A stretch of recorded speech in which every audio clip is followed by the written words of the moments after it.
यह कहानी है गौतम बुद्ध की, एक ऐसी शांत रात की जो धीरे धीरे तुम्हारे मन को शांत करेगी और तुम्हें गहरी नींद में ले जाएगी। अब तुम आराम से लेट जाओ, अपनी आंखें धीरे से बंद कर लो और एक गहरी सांस लो और धीरे धीरे छोड़ दो। फिर एक और गहरी सांस लो और उसे भी धीरे से छोड़ दो। तुम्हारा शरीर धीरे धीरे ढीला हो रहा है, तुम्हारा मन शांत होने लगा है। बहुत समय पहले एक शांत जंगल था जहां कोई शोर नहीं था, सिर्फ हवा की हल्की हल्की आवाज, पत्तों की सरसराहट और दूर कहीं बहते पानी की धीमी धुन। उस जंगल के बीच एक बहुत ही शांत झील थी। उसका पानी इतना स्थिर था कि उसमें आसमान के तारे साफ दिखाई देते थे। चांद की हल्की रोशनी उस झील पर पड़ रही थी और पूरा वातावरण एकदम सुकून भरा था। उसी झील के किनारे बुद्ध बैठे थे, बिल्कुल शांत, बिना किसी हलचल के। उनकी सांसें बहुत धीमी थीं, जैसे वो खुद हवा के साथ बह रहे हों। उनके चेहरे पर एक हल्की सी मुस्कान थी जो यह बताती थी कि अंदर सब कुछ शांत है। धीरे धीरे एक युवक वहां आया। उसका मन बहुत बेचैन था, वह थका हुआ था, परेशान था और उसके दिमाग में बहुत सारे विचार चल रहे थे। वह बुद्ध के पास बैठ गया और धीरे से बोला, मेरा मन कभी शांत नहीं रहता। मैं बहुत सोचता हूं और मैं थक गया हूं। बुद्ध ने कुछ नहीं कहा, बस अपनी आंखें धीरे से खोली और झील की तरफ इशारा किया। उस समय हल्की हवा चल रही थी, झील का पानी हिल रहा था, उसमें छोटी छोटी लहरें बन रही थीं। युवक ने झील में देखा, लेकिन उसे कुछ साफ नहीं दिखा, सब कुछ धुंधला था। बुद्ध ने बहुत शांत आवाज में कहा, जब पानी हिलता है तो उसमें कुछ भी साफ नहीं दिखता। युवक चुपचाप सुनता रहा। धीरे धीरे हवा रुकने लगी, झील का पानी शांत होने लगा, लहरें खत्म होने लगी और कुछ ही समय में पानी बिल्कुल स्थिर हो गया। अब झील में चांद साफ दिख रहा था, तारे चमक रहे थे और सब कुछ बहुत स्पष्ट था। बुद्ध ने फिर कहा, जब पानी शांत होता है तब सब कुछ साफ दिखता है। युवक ने धीरे से सिर हिलाया, उसे समझ आने लगा। अब तुम भी अपने मन को उस झील जैसा महसूस करो। अगर विचार आ रहे हैं तो उन्हें रोकने की कोशिश मत करो, बस आने दो और जाने दो। जैसे हवा आती है और चली जाती है, वैसे ही विचार भी आते हैं और चले जाते हैं। अब अपनी सांस पर ध्यान दो। धीरे धीरे सांस अंदर लो और धीरे धीरे बाहर छोड़ो। हर सांस के साथ तुम्हारा शरीर और ज्यादा रिलैक्स हो रहा है। तुम्हारे कंधे ढीले हो रहे हैं, तुम्हारा चेहरा शांत हो रहा है, तुम्हारी आंखें और भी भारी हो रही हैं। कल्पना करो कि तुम भी उसी झील के किनारे बैठे हो। रात का समय है, हल्की ठंडी हवा तुम्हें छू रही है, चांद की रोशनी तुम्हारे चेहरे पर पड़ रही है। सब कुछ बहुत शांत है, कोई जल्दी नहीं है, कोई चिंता नहीं है, बस शांति है। बुद्ध की आवाज धीरे धीरे तुम्हारे अंदर गूंज रही है। शांति बाहर नहीं, अंदर होती है। तुम धीरे धीरे इस शांति को महसूस कर रहे हो। हर सांस के साथ तुम्हारा मन और शांत हो रहा है। अब तुम्हारा शरीर बहुत हल्का लग रहा है, जैसे तुम हवा में तैर रहे हो। तुम्हारे हाथ पैर पूरी तरह रिलैक्स हैं। तुम्हारा दिमाग धीरे धीरे खाली हो रहा है। कोई भी विचार अब ज्यादा देर नहीं टिकता, वो आता है और चला जाता है। बस सांस लो और छोड़ो, धीरे धीरे, आराम से, कोई जल्दी नहीं। सब कुछ ठीक है, तुम सुरक्षित हो, तुम शांत हो। अब झील का पानी बिल्कुल स्थिर है, उसमें चांद साफ दिख रहा है और तुम उस शांति का हिस्सा बन चुके हो। तुम्हारा मन अब बिल्कुल शांत है, जैसे एक गहरी झील जिसमें कोई लहर नहीं।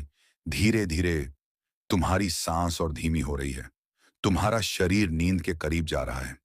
तुम्हारी आंखें अब पूरी तरह बंद हैं और तुम बहुत गहरी रिलैक्स स्थिति में हो।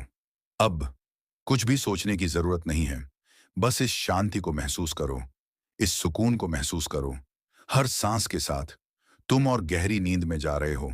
सब कुछ ठीक है, तुम सुरक्षित हो, तुम्हारा मन शांत है। बस सांस लो और छोड़ो, सांस लो और छोड़ो। धीरे धीरे, बहुत धीरे, तुम नींद में जा रहे हो, एक गहरी, शांत और सुकून भरी नींद में। और अब तुम पूरी तरह आराम में हो, शांति में हो और नींद में खोते जा रहे हो। बहुत समय पहले की बात है। जब रातें सच में शांत होती थीं, जब चांदनी धरती को धीरे धीरे छूती थी और जब इंसान अपने मन की आवाज को सुन सकता था।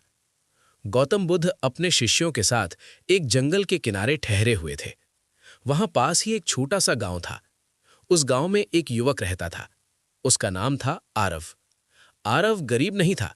उसके पास खाने को था, रहने को घर था, लेकिन फिर भी वो बहुत परेशान रहता था। उसका मन हमेशा अशांत रहता। कभी वो सोचता, काश मेरे पास और पैसा होता। फिर सोचता, काश मैं और सफल होता। फिर काश लोग मुझे ज्यादा सम्मान देते। उसके मन में हर समय कुछ और पाने की इच्छा जलती रहती थी और यही उसे भीतर से थका देती थी। एक बेचैन रात। एक रात आरव सो नहीं पा रहा था। वो करवटें बदलता रहा, लेकिन उसका मन शांत नहीं हुआ। आखिरकार वो उठकर बाहर चला गया। ठंडी हवा चल रही थी। आसमान में तारे चमक रहे थे। तभी उसे दूर जंगल में हल्की रोशनी दिखाई दी। वो धीरे धीरे वहां पहुंचा और उसने देखा, एक वृक्ष के नीचे गौतम बुद्ध शांत बैठे थे। उनकी आंखें बंद थीं, लेकिन उनका चेहरा ऐसा लग रहा था जैसे गहरी शांति में डूबा हुआ हो। आरव उनके पास गया और बिना कुछ सोचे बोल पड़ा, प्रभु, मेरा मन शांत नहीं रहता।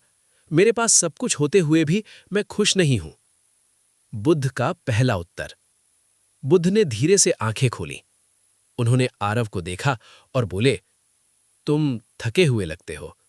आरव बोला, हाँ प्रभु, मैं बहुत थक गया हूं, लेकिन मैंने कोई भारी काम भी नहीं किया। बुद्ध मुस्कुराए, तुमने काम नहीं किया, लेकिन तुमने बहुत कुछ ढोया है। आरव चौंका, मैंने क्या ढोया है? अदृश्य बोझ। बुद्ध ने कहा, आओ मेरे साथ चलो। दोनों जंगल के अंदर जाने लगे। थोड़ी दूर जाकर बुद्ध रुके। उन्होंने जमीन से एक बड़ा पत्थर उठाया और आरव को देते हुए बोले, इसे उठाकर चलो। आरव ने पत्थर उठाया। शुरू में उसे कोई परेशानी नहीं हुई, लेकिन कुछ देर बाद उसका हाथ भारी होने लगा, फिर दर्द होने लगा और थोड़ी देर में वो थक गया। उसने कहा, प्रभु, मैं इसे और नहीं उठा सकता। बुद्ध ने शांत स्वर में कहा, यह पत्थर तुम्हारी इच्छाओं जैसा है।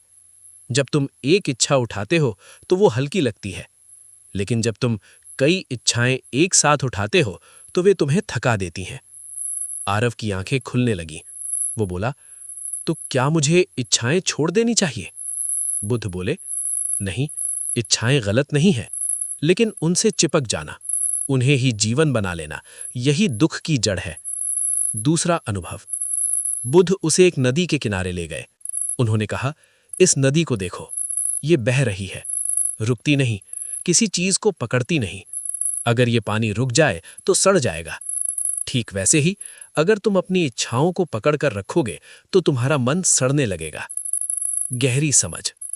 आरव अब पूरी तरह ध्यान से सुन रहा था। बुद्ध बोले, तुम हर समय सोचते हो, मुझे ये चाहिए, मुझे वो चाहिए, लेकिन क्या तुमने कभी सोचा, जो मेरे पास है वो पर्याप्त है? आरव चुप हो गया।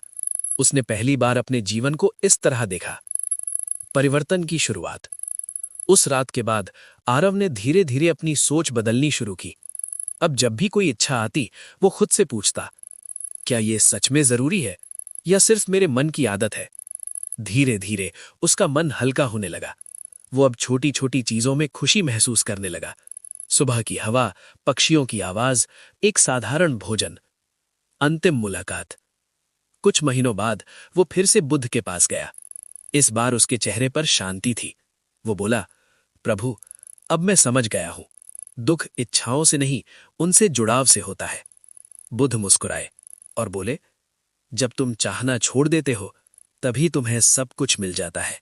बहुत समय पहले की बात है, जब दुनिया इतनी तेज नहीं भागती थी, जब लोगों के पास सोचने का समय था और जब जंगलों की शांति में भी जीवन का गहरा अर्थ छिपा होता था। एक छोटे से गांव में एक गरीब व्यक्ति रहता था। उसका नाम था सोमनाथ। सोमनाथ बहुत ही सीधा साधा इंसान था। न ज्यादा पढ़ा लिखा, न कोई बड़ी समझ, बस दिल का साफ और मन का बहुत ही कोमल। वो दिन भर मेहनत करता, लकड़ियां काटता और शाम को उन्हें बेचकर जो थोड़ा बहुत मिलता उसी से अपना जीवन चलाता। लेकिन उसके मन में हमेशा एक सवाल उठता रहता, मैं इतना मेहनत करता हूं, फिर भी मैं दुखी क्यों हूं? वो देखता कुछ लोग बिना मेहनत के भी खुश हैं और कुछ लोग बहुत अमीर होकर भी परेशान हैं। एक दिन गांव में खबर फैली, गौतम बुद्ध पास के वन में आए हैं। लोग दूर दूर से उनसे मिलने जा रहे थे, उनकी बातें सुनने, अपने जीवन के सवालों के जवाब पाने। सोमनाथ भी चल पड़ा। उसके पास देने के लिए कुछ नहीं था, न फल, न फूल, न कोई भेंट। फिर भी वो सिर्फ एक उम्मीद लेकर गया, शायद आज मुझे मेरे सवाल का जवाब मिल जाए। जब वो जंगल पहुंचा तो उसने देखा एक बड़े वृक्ष के नीचे गौतम बुद्ध शांत बैठे थे। उनके चेहरे पर एक अजीब सी शांति थी, जैसे कोई तूफान भी उन्हें हिला नहीं सकता। लोग उनके चारों ओर बैठे थे और वे धीरे धीरे बोल रहे थे, मन ही सब कुछ है, जैसा तुम सोचते हो वैसा ही बन जाते हो। सोमनाथ भी चुपचाप बैठ गया। कुछ देर बाद भीड़ कम हो गई और आखिर में वो अकेला रह गया। वो धीरे से आगे बढ़ा और झुककर बोला, प्रभु, मैं बहुत गरीब हूं, मैं मेहनत करता हूं, फिर भी मेरे जीवन में दुख ही दुख है।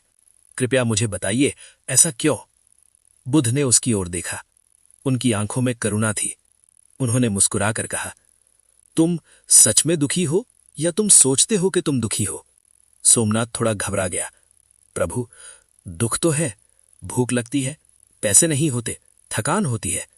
बुद्ध ने कहा, ये सब शरीर के कष्ट हैं, पर बहुत समय पहले की बात है, जब धरती पर जीवन थोड़ा शांत था, लेकिन मनुष्य के मन में उतनी ही उलझनें थीं। एक छोटे से गांव में एक आदमी रहता था। उसका नाम था सोम।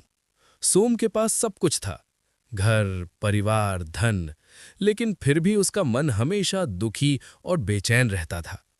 वो हर समय सोचता रहता, मेरे जीवन में शांति क्यों नहीं है, मैं खुश क्यों नहीं रह पाता। धीरे धीरे उसकी बेचैनी इतनी बढ़ गई कि उसे रात को नींद भी नहीं आती थी। एक दिन बहुत परेशान होकर उसने सुना कि गौतम बुद्ध पास के जंगल में अपने शिष्यों को ज्ञान दे रहे हैं। सोम तुरंत वहां पहुंचा। वो बुद्ध के चरणों में गिर पड़ा और बोला, हे प्रभु, मेरा जीवन दुखों से भरा है, मेरे पास सब कुछ है, फिर भी मैं खुश नहीं हूं, मुझे शांति चाहिए, कृपया मेरी मदद करें। बुद्ध ने उसकी आंखों में देखा। उनकी दृष्टि में गहरी करुणा और शांति थी। उन्होंने मुस्कुराते हुए कहा, तुम सच में शांति चाहते हो? सोम बोला, हां प्रभु, मैं कुछ भी करने को तैयार हूं। तब बुद्ध ने उसे एक छोटा सा काम दिया। उन्होंने कहा, जाओ, इस गांव में घूमकर एक ऐसा घर ढूंढ कर लाओ जहां कभी कोई दुख, कोई परेशानी या कोई तकलीफ ना आई हो, और वहां से थोड़ी सी सरसों के दाने लेकर आओ। सोम को लगा ये बहुत आसान काम है। वो तुरंत गांव में गया, पहले घर के दरवाजे पर गया और पूछा, क्या आपके घर में कभी कोई दुख नहीं आया? घर के लोगों ने कहा, दुख? हमारे घर में तो बहुत दुख आए हैं। सोम आगे बढ़ा, दूसरे घर गया, वहां भी वही जवाब मिला। तीसरे, चौथे, पांचवें घर, हर जगह एक ही जवाब, हम भी दुख से गुजरे हैं। अब धीरे धीरे सोम को समझ आने लगा कि इस दुनिया में ऐसा कोई भी घर नहीं है जहां दुख ने दस्तक ना दी हो। शाम हो गई। सोम खाली हाथ वापस बुद्ध के पास आया। उसकी आंखों में अब पहले जैसा दुख नहीं था, बल्कि एक नई समझ थी। वो बोला, प्रभु, मुझे ऐसा कोई घर नहीं मिला जहां दुख ना आया हो। अब मैं समझ गया हूं कि दुख हर किसी के जीवन का हिस्सा है। बुद्ध मुस्कुराए। उन्होंने कहा, यही सत्य है। दुख से भागने की कोशिश मत करो, उसे समझो, उसे स्वीकार करो। जब तुम ये समझ जाओगे कि दुख अकेले तुम्हारे जीवन में नहीं है, तो तुम्हारा मन हल्का हो जाएगा। और जब तुम अपने मन को स्वीकार और संतुलन में रखोगे, तभी सच्ची शांति तुम्हें मिलेगी। सोम के चेहरे पर अब सच्ची शांति थी। उसने बुद्ध के चरणों में प्रणाम किया और बोला, प्रभु, आज मुझे सच्चा ज्ञान मिला। उस दिन के बाद सोम ने दुख से भागना छोड़ दिया और उसे समझकर जीना सीख लिया। धीरे धीरे उसका मन शांत होता गया और उसे वही शांति मिल गई जिसकी वो हमेशा तलाश कर रहा था।